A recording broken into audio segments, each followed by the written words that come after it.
இருங்க இருங்க இருங்கடா தங்கம், இருங்க இடி சொல்லும். இந்தாங்க இந்தாங்க இந்தாங்க இந்தாங்க, இந்த பட்டுங்களா, இந்தா இந்தா இந்தா இந்தா, இதோ சாப்பிடுங்க,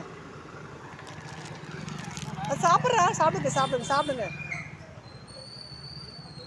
பாவம் இவங்க எவ்வளோ பசியில் இருக்காங்கங்க. நான் என்னுடைய டாகுக்கு பிஸ்கெட் வாங்க வந்தேன்.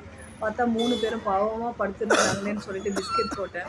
பாவம் சாப்பிட்றாங்க. எல்லாருமே நாய் கடிக்குது கடிக்குதுன்னு சாப்பிடுங்கடா யாரும் சாப்பாடு கொடுக்கவே விட்டுடுறோம். அதுங்க உண்மையிலே பாவப்பட்ட ஜீவன் யாருன்னா கடவுள் இவங்கள தான் படைச்சிட்டாரு. பயிர் வர மறந்துட்டாரோ என்னமோ தெரியல.